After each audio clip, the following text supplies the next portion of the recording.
आज प्रस्तुत है यशपाल जी की लिखी कहानी दूसरी नाक। आइए सुनते हैं। लड़के पर जवानी आती देख जब्बार के बाप ने पड़ोस के गांव में एक लड़की तजवीज कर ली। लेकिन जब्बार ने हसबा की लड़की शब्बू को जो पानी भरकर लौटते देखा तो उसकी सुध बुध जाती रही। जैसे कथा कहानी में कहा जाता है कि शहजादा नदी में बहता हुआ सोने का एक बाल देख सोने के केशधारी सुंदरी के प्रेम से आहत महल की अटारी में उपवास कर लेट गया था। बहुत कुछ वैसा ही हाल जब्बार का भी हुआ। मुंह से तो कुछ कह न सका, पर शिथिल शरीर, चेहरे का रंग उड़ा हुआ और कुछ खोया खोया सा वह रहने लगा। माँ बाप ने उसकी हालत देखकर सलाह की। मुंह दर मुंह नहीं, पर उसे सुना दिया कि ब्याह जल्दी ही उसका हो जाएगा। लड़की भी बच्चा नहीं, बिल्कुल जवान है। शमसल की बड़ी बेटी जहुन्ना आसपास के 4 गांवों में एक ही लड़की है। पानी का बड़ा मटका सिर पर उठाकर धमकती 2 मील चली जाती है। घर भर का काम संभालती है अभी से। यहाँ आ जाएगी तो जब्बार की माँ को भी चैन मिलेगा। बूढ़ी हो गई बेचारी। पर जब्बार को इससे कुछ तसल्ली न हुई। वह अक्सर लंबी लंबी आहें खींचकर चुपचाप पड़ा रहता। एक रोज माँ ने आंखों में आंसू भरकर अपनी कसम धराकर पूछा तो उसने सच कह दिया। जहुन्ना की बात सुनने से भी उसने इनकार करके कहा, या तो हसबा की बेटी शब्बू, नहीं तो बस कुछ नहीं। माँ बाप ने बहुत समझाया। उसे सुनता देखते तो आपस में जहुन्ना की तारीफ और शब्बू की निंदा करने लगते। फिर जो लोग ऐसी बेशर्मी से ब्याह करते हैं उनकी कितनी निंदा होती है, यह सब वे लड़के को काकोक्ति, अलंकार और रूपक द्वारा समझाकर हार गए। पर धुन का पक्का जब्बार न माना तो न माना। बेटे की जिद से हार मान बूढ़ा गफ्फार एक रोज हसबा से बात करने गया। जब वह लौट कर आया तो क्रोध से उसकी आंखें लाल और ग्लानि से चेहरा विरूप हो रहा था। बंदूक कोने में रख कंधे की चादर जमीन पर फेंक वह जमीन पर ही बैठ गया।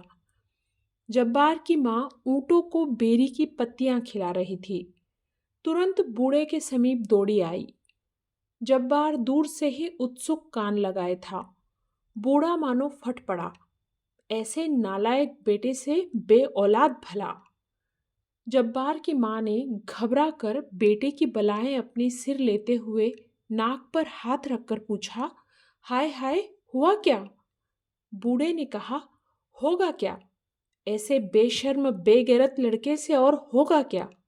तमाम इज्जत खाक में मिल गई और घर मिट्टी में मिल जाएगा। माँ ने फिर बलाए लेकर पूछा, हाय, हुआ क्या? ऐसा क्यों कहते हो? बाप ने कहा, अगर इसके ऐसे ही मिजाज थे तो यह कलात के खान के यहाँ पैदा क्यों नहीं हुआ? जानती है हसबा ने क्या कहा? सीधे मुंह से बात भी न की। उसने कहा, शब्बू की बात तुम मत सोचो। उसे वह ब्याहेगा जो 250 रुपए की गठरी बांध कर लाएगा। 250 रुपए की बात सुन जब्बार की माँ की आंखें ऊपर चढ़ गई। बूढ़ा बोला, तू भी बूढ़ी हो गई, तू ही बता, तूने कभी ऐसा तूफान सुना है? 250 रुपए कोई चीज ही नहीं होती। शमसल से मैंने जहुन्ना के लिए बात की थी। उसने लड़की के 80 मांगे थे, आखिर 60 पर तैयार है और वह बजात मांगता है 250। और फिर तू बूढ़ी हो गई, तू ही बता, रंग जरा मेला हुआ तो क्या और जरा साफ हुआ तो क्या? औरत औरत सब एक। अभी 6 महीने नहीं हुए इसके लिए बंदूक खरीदी थी तो वह ऊंट बेचा था। 250 रुपए उम्र भर में कमा तो पाएगा नहीं, और शान यह है। अच्छा तू ही बता, इतनी बूढ़ी हुई, 250 रुपए कभी औरत के दाम सुने हैं? 250 रुपए में तो फिरंगी की तोप खरीदी जाती है। जब्बार ने सुना और आह को सीने में दबाकर करवट बदल ली। इकलौते बेटे का यूं दिन रात बिसुरना माँ बाप से देखा न गया। बूढ़े ने कहा, मेरा क्या है, पका फल हूं, कब टपक पड़ूं? जो कुछ है इसी के लिए है। रोजी का सहारा ये 2 ऊँट है, ये भी जाएंगे तो फिर खुद ही फिरंगियों की सड़क पर रोड़ी कूटने की मजदूरी करेगा। लोग यही कहेंगे कि गफ्फार का बेटा मजदूरी करने लगा, सो इसकी किस्मत, मैं क्या सदा बैठा रहूंगा? आखिर दोनों ऊँट भी बन्नू के बाजार में बेच दिए गए और शब्बू जब्बार की बहू बनके घर आ गई। शब्बू को इस बात का कम गर्व नहीं था कि उसकी कीमत गिन कर 250 रुपये चुकाई गई है। पानी भरने जाती तो आधा ही घड़ा लेकर लौटती, वह भी लचकती बल खाती। पड़ोस की मीरन ने समझाया, ऐसा नखरा ठीक नहीं, मर्दों को काम प्यारा होता है, किसी रोज ऐसी मार पड़ेगी कि कमर सदा को लचक जाएगी। अपनी कान तक फैली आंखें मटकाकर और हाथ का अंगूठा दिखाकर शब्बू ने कहा, ओहो, मेरे बाप ने 12 बीसे और 10 रुपए गिनकर मुझे मार खाने को ही तो यहाँ भेजा है। कोई मुझे हाथ तो लगाए। तेरा क्या है, तेरे मर्द ने 3 बीसे में तुझे लिया है, लंगड़ी लूली हो जाएगी तो एक और सही। गजब की शौक और शौकीन थी शब्बू। वह काले मखमल की वास्कट पहनती, जिसकी सिलाइयों पर सीप के 300 बटन टके थे। अपने बालों में मक्खन लगाती और बाहर जाने से पहले पानी का हाथ लगाकर उन्हें संवार लेती। जब्बार की माँ यह सब देखती और नाक पर हाथ रख पड़ोसिन से कहती, देखो तो, 250 रुपये देकर ब्याह किया, पर मुझे क्या आराम मिला? इसे तो अपने नखरों से ही छुट्टी नहीं। बूढ़े ने बेटे को समझाया, जवानी की तेरी उम्र है, कुछ कमाई अब नहीं करेगा तो कैसे निभाह होगा? यूं घर बैठा रहना क्या तुझे सुहाता है? रोजी का एक जरिया मेरे ऊँट थे, सो तेरे ब्याह में खत्म हो गए। अब भी तू कुछ नहीं करेगा तो क्या मैं परदेश जाकर मजदूरी करूंगा? मन मारकर जब्बार को कमाई करने बन्नू जाना पड़ा, लेकिन मन उसका गांव में ही रहता। पूरा सप्ताह जब्बार को बन्नू गए नहीं हुआ था कि वह शब्बू की याद से बेकल हो एक दिन आधी रात में उठ अपने गांव को चल दिया। 16 मील चलकर जब उसे उषा की अस्पष्ट लाल आभा में पहाड़ी पर अपने गांव की छतें दिखाई दी तो वह ठिठक गया। पड़ोसियों की लांछना के विचार ने उसके पैरों में बेड़ियां डाल दी। वह एक चट्टान पर बैठ अपने घर के दरवाजे की ओर देखने लगा। उसने सोचा, पानी भरने शब्बू निकलेगी तब वह उसे एक आंख देख सकेगा। बावड़ी पर चलकर बैठूं, शब्बू पानी भरने आएगी तो उससे 2 बातें करके लौट जाऊंगा। शब्बू पानी लेने आई तो 2 सहेलियों के साथ। जब्बार 30 कदम पर एक पत्थर की ओट में बैठ धड़कते हुए दिल से देखता रहा, पर एक शब्द बोल न सका। बोलता कैसे? वह दोनों पड़ोसी ने बदनाम कर देती। दिल पर पत्थर रखे जब्बार देखता रहा। शब्बू सहेलियों से चुहल करती मटकती लौट गई। जब्बार आहे भरता बन्नू लौट गया। जब्बार की विरह की आग में ईर्ष्या का घी पड़ गया। उसने सोचा, देखो, मैं यहाँ परदेश में अकेला मर रहा हूँ और वह मौज करती है, उसे मेरा जरा भी गम नहीं। औरत की जात में वफा नहीं होती। 8-10 दिन बाद यह फिर रातों रात सफर कर शब्बू को एक पलक देख सकने और एक चुंबन पा सकने की आशा में गांव की बावली पर आकर बैठ गया। परंतु वह अकेली नहीं आई, पड़ोस की 3 सहेलियों के साथ अटखेलियां करती आई। जब्बार उनकी बात को कान लगाकर सुन रहा था। मीरन ने शब्बू की ठोड़ी छू कर कहा, हाय रे तेरा नखरा, गांव के छेले तुझ पर जान दे रहे हैं, कसम तेरे सिर की। शब्बू के चेहरे पर गर्व से सुरूर छा गया। वे पानी लेकर लौट गई। जब्बार की छाती पर मानो 100 मन का पत्थर आ गिरा, पर बेबस था। अब उसके मन में संदेह का अंकुर और जमा। संदेह मनुष्य के हृदय में आकाश बेल की तरह बढ़ता है। उसके लिए जड़ या बुनियाद की भी जरूरत नहीं। गांव में ऐसे कई लौंडे लुगाड़े थे जिन्हें फितूर के अलावा कुछ काम न था। रहमान और अब्बास से हर एक बात की आशा रखी जा सकती थी। और फिर यदि दाल में कुछ काला नहीं तो मीरन ऐसी चर्चा क्यों कर रही थी? और शब्बू की यह चटक मटक किसके लिए है? देखो, उसे मेरा जरा भी गम नहीं और मैं मरा जा रहा हूं।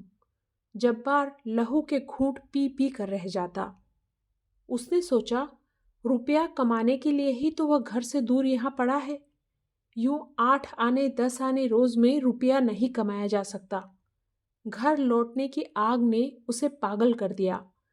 एक दिन मौका देख उसने एक हाथ मार ही दिया। किस्मत अच्छी थी, वह पकड़ा भी नहीं गया और 150 रुपये कमाकर 1.5 महीने में घर लौट आया। जब्बार के बाप को हौसला हो गया, बेटा भूखा नहीं मरेगा। जैसे नील का दाग कपड़े को नहीं छोड़ता, वैसे ही जिस मन में संदेह एक बार प्रवेश कर जाता है उसे छोड़ता नहीं। जब्बार ने शब्बू से पूछा, क्यों, जब मैं बन्नू में था तो खूब मजे उड़ते थे? शब्बू भी नीरी मजदूरी न थी। चमक कर उसने पूछा, कैसे मजे? किससे मजे उड़ते थे? जब्बार ने कहा, क्यों, गांव में क्या कम आदमी है? रहमान है, अब्बास है, खूब बनाव सिंगार से पानी लेने जाना होता था, क्यों?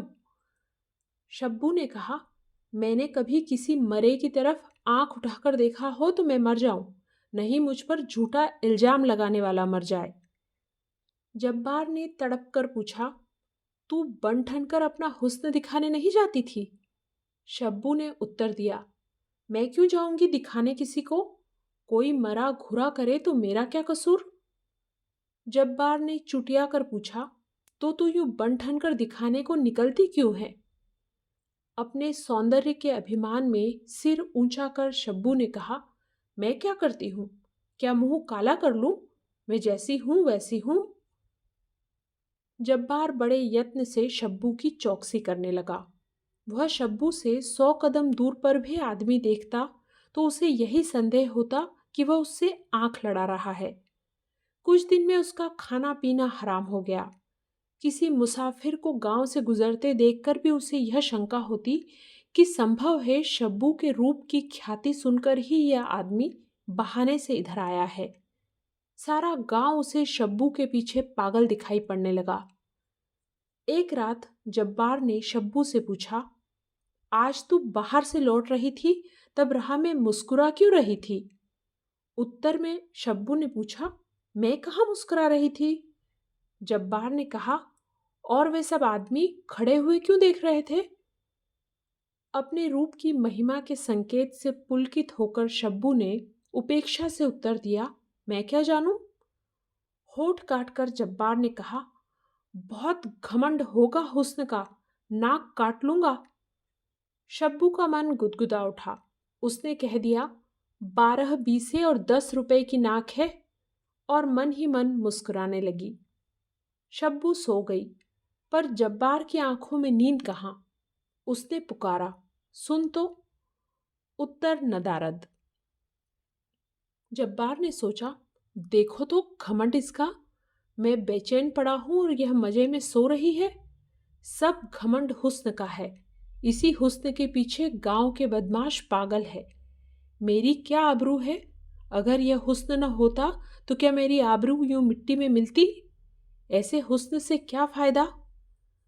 गंभीर होकर इस समस्या पर विचार कर उसने सोचा, आबरू नहीं तो कुछ नहीं, और यह हुस्न तो सब लोग देखते हैं। मेरा इस पर क्या कब्जा? जब तक यह हुस्न रहेगा तब तक मुझे आबरू और चैन कहाँ मिल सकता है? रात के सन्नाटे में जो विचार उठते हैं वे बहुत उग्र होते हैं। दिन की तरह उस समय विचारों को बाधित करने वाली सैकड़ों उलझने नहीं रहती। इसीलिए भक्त समाधि रात में लगाते हैं, कातिल कत्ल रात में करते हैं, और चोर चोरी रात में करते हैं, और विरही भी रात में ही पागल हो उठते हैं। जब्बार अंधेरे में आंख खोले शब्बू के रूप के कारण होने वाले सब अनर्थ पर विचार कर रहा था। वह अनर्थ उसे अपरिमेय जान पड़ा। उसे सहन करना बिल्कुल संभव न था। उसने सिरहाने से पेना छुरा उठाया और अंधेरे में टटोल कर शब्बू की नाक पकड़ ली। एक ही झटके में नाक काट कर उसने फेंक दी। शब्बू चीख उठी। जब्बार की माँ उठकर दौड़ी। रोशनी जलाई गई। पड़ोस के लोग दौड़ आए। जब्बार का बाप गुस्से में गालियां दे रहा था और दूसरे लोग इलाज बता रहे थे। एक बुढ़िया ने चिल्लाकर कहा, अरे जल्दी से कोई भेड़ बकरी का ताजा गर्म गर्म जिंदा गोश्त का टुकड़ा काटकर नाक पर रखो, नहीं तो लड़की मर जाएगी। जब्बार की माँ ने घबरा कर कहा, इस वक्त भेड़ बकरी कहाँ? बुढ़िया ने उत्तर दिया, तो तुम जानो। जब्बार खड़ा सुन रहा था। शब्बू की नाक उसने इसलिए काटी थी कि वह केवल उसी की होकर रहे। दूसरों की आंख उस पर पड़ना भी उसे सहन न था। वह शब्बू को केवल अपने लिए ही रखना चाहता था। दूसरे की आंख उस पर पड़ने से उसके दिल पर घाव लगता था। उसके मर जाने की संभावना सुन उसका दिल दहल गया। जिंदा गरम गोश्त नहीं मिलेगा तो क्या? उसने वही पेना छुरा उठाया और अपनी जांघ से जिंदा गरम गोश्त का टुकड़ा काटकर शब्बू की नाक पर धर दिया। जब्बार के माँ और बाप बिल्कुल पागल हो बैठे और दूसरे लोग हैरान रह गए। शब्बू चेहरे पर घाव के दर्द के मारे खाट पर पड़ी कराहती रहती और जब्बार जांघ में पट्टी बांधे खाट की पटिया पर बैठा शब्बू के चेहरे पर से मक्खियां उड़ाया करता। जख्म के कारण शब्बू का तमाम चेहरा सूज गया। पानी का घूंट तक निकलना उसके लिए दूभर हो गया। तिस पर बुखार। यह हालत देखी तो जब्बार ने उसका इलाज बन्नू के फिरंगी डॉक्टर वाले अस्पताल में कराने का निश्चय किया। स्वयं बड़ी कठिनाई से वह चल पाता था, परंतु एक रात जब सब लोग सो रहे थे, उसने शब्बू को कंधे पर उठा लिया और बगल में लाठी ले वह बन्नू के लिए चल पड़ा। वह कुछ दूर चलता और सुस्ता लेता। कपड़ा भिगोकर पानी की बूंदें शब्बू के मुंह में टपकाता जाता। 5वें दिन वे लोग बन्नू के अस्पताल में पहुंच गए।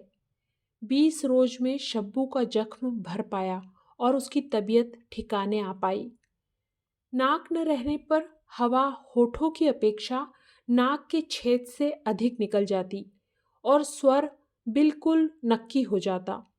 उसी स्वर में मिनमिना कर शब्बू ने कहा, मेम साहब कहती हैं विलायत से रबड़ की नाक मंगवाई जा सकती है। जब्बार ने घबरा कर उत्तर दिया, बस रहने दे, हमें नाक नहीं चाहिए। मुझे तो बिना नाक के ही भली मालूम होती है। मुझे क्या नाक औरों को दिखानी है? शब्बू उदास हो गई। उसने खाना खाने से इनकार कर दिया। जब्बार के लिए बड़ी भयंकर समस्या आ पड़ी। उसने सोचा, बुरा हो इस मेम का, मैंने एक नाक काटी थी, वह दूसरी बनाने को तैयार है। जब 2 दिन शब्बू ने खाना नहीं खाया तो जब्बार ने रबड़ की नाक की कीमत 40 रुपए डॉक्टर के यहाँ जमा करा दी। पर शर्त एक रही कि शब्बू नाक लगाएगी जरूर, लेकिन गैर मर्द अगर उसे घूरने लगे तो झट नाक उतारकर जेब में डाल ले। इस कहानी में इतना ही। धन्यवाद।